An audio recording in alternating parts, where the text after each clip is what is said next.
ന്യൂസിലൻഡിനെതിരായ 3 മത്സര ഏകദിന പരമ്പരയിലെ ആദ്യ കളിയിൽ മികച്ച വിജയം നേടാൻ ഇന്ത്യക്ക് കഴിഞ്ഞിരുന്നു. നാഗ്പൂരിൽ നടന്ന മത്സരത്തിൽ 4 വിക്കറ്റിനാണ് ആതിഥേയർ ജയിച്ചത്. ബാറ്റിംഗിലും ബോളിംഗിലും ഇംഗ്ലണ്ടിനെ കവച്ചു വയ്ക്കുന്ന പ്രകടനമാണ് ഈ മത്സരത്തിൽ ടീം ഇന്ത്യ പുറത്തെടുത്തത്.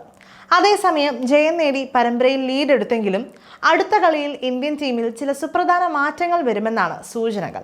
ICC ചാമ്പ്യൻസ് ട്രോഫിക്ക് മുൻപ് പ്ലേയിങ് 11 കോമ്പിനേഷൻ കണ്ടെത്താൻ 2 മത്സരങ്ങൾ കൂടിയേ ബാക്കിയുള്ളൂ എന്നതിനാൽ വരാനിരിക്കുന്ന മത്സരങ്ങളിൽ ഇന്ത്യൻ നിരയിൽ ചില പരീക്ഷണങ്ങളും കണ്ടേക്കാം.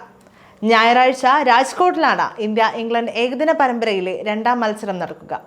ഈ കളിയിൽ ഇന്ത്യൻ ടീമിൽ വരാൻ സാധ്യതയുള്ള മാറ്റവും സാധ്യത പ്ലേയിങ് 11 എങ്ങനെയെന്ന് നോക്കാം. കാൽമുട്ടിനേറ്റ പരിക്കിനെ തുടർന്ന് ആദ്യ ഏകദിനം നഷ്ടമായ സൂപ്പർ താരം വിരാട് കോഹ്ലി 2ാം ഏകദിനത്തിൽ ഇന്ത്യൻ ടീമിലേക്ക് തിരിച്ചെത്തുമെന്ന കാര്യം ഉറപ്പാണ്. താരത്തിന്റെ പരിക്ക് അത്ര ഗൗരവമുള്ളതല്ല. മുൻകരുതൽ എന്ന നിലയിലാണ് താരത്തെ ആദ്യ കളിയിൽ ഇന്ത്യ പുറത്തിരുത്തിയത്. 1ാം ഏകദിനത്തിൽ കോഹ്ലിക്ക് പകരം ശ്രേയസ് അയ്യരായിരുന്നു ഇന്ത്യയുടെ പ്ലേയിങ് 11-ൽ ഇടം പിടിച്ചത്. എന്നാൽ ആദ്യ ഏകദിനത്തിൽ ഇന്ത്യക്ക് വേണ്ടി ഉജ്ജ്വലമായി ബാറ്റ് ചെയ്ത ശ്രേയസിനെ ഇനി ടീമിൽ നിന്ന് ഒഴിവാക്കാൻ സാധ്യത കുറവാണ്. ഈ സാഹചര്യത്തിൽ യുവ ഓപ്പണർ യശസ്വി ജയ്സ്വാളിന് പ്ലേയിങ് 11-ലെ സ്ഥാനം നഷ്ടമായേക്കും. മാത്രവുമല്ല, അടുത്ത മത്സരം മുതൽ കോഹ്ലി പ്ലേയിങ് 11-ൽ ഉൾപ്പെട്ടേ മതിയാകും. കാരണം നിലവിൽ ഫോം ഔട്ടായ താരത്തിന് ICC ചാമ്പ്യൻസ് ട്രോഫിക്ക് മുൻപ് ഫോമിലേക്ക് തിരിച്ചെത്താനുള്ള ഏറ്റവും മികച്ച വേദിയാണ് ഈ പരമ്പര. അതുകൊണ്ട് തന്നെ താരം തിരിച്ചു വരേണ്ടത് അനിവാര്യമായ ഒന്ന് തന്നെയാണ്. അതേസമയം ആദ്യ ഏകദിനത്തിൽ കുൽദീപ് യാദവ് ആയിരുന്നു ഇന്ത്യയുടെ സ്പെഷ്യലിസ്റ്റ് സ്പിന്നറായി കളിച്ചത്. എന്നാൽ 2ാം ഏകദിനത്തിൽ ഇന്ത്യ വരുൺ ചക്രവർത്തിയെ ഈ സ്ഥാനത്ത് പരീക്ഷിക്കാൻ സാധ്യതയുണ്ട്.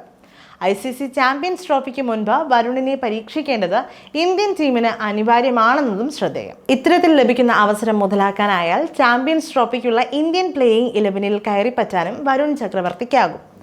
മാത്രവുമല്ല, വലം കയ്യൻ പേസർ മുഹമ്മദ് ഷമിക്ക് 2ാം ഏകദിനത്തിൽ ഇന്ത്യ വിശ്രമം അനുവദിക്കാനും സാധ്യതയുണ്ട്. ആദ്യ കളിയിൽ 8 ഓവറുകൾ എറിഞ്ഞ ഷമി 38 റൺസ് വിട്ടുകൊടുത്ത് 1 വിക്കറ്റും വീഴ്ത്തിയിരുന്നു. ഷമിക്ക് പകരം ഇടം കയ്യൻ പേസർ അർഷ്ദീപ് സിംഗിന് ഇന്ത്യ അവസരം നൽകാനാണ് സാധ്യത. അങ്ങനെയെങ്കിൽ രോഹിത് ശർമ്മ, ശുഭ്മാൻ ഗിൽ, വിരാട് കോഹ്ലി, ശ്രേയസ് അയ്യർ, KL രാഹുൽ, ഹർദിക് പാണ്ഡ്യ, അക്സർ പട്ടേൽ, രവീന്ദ്ര ജഡേജ, ഹർഷിത് റാണ, അർഷ്ദീപ് സിംഗ്, വരുൺ ചക്രവർത്തി എന്നിവരാകും 2ാം ഏകദിനത്തിലുള്ള ഇന്ത്യയുടെ സാധ്യത പ്ലേയിങ് 11-ൽ ഉൾപ്പെടുന്ന താരങ്ങൾ.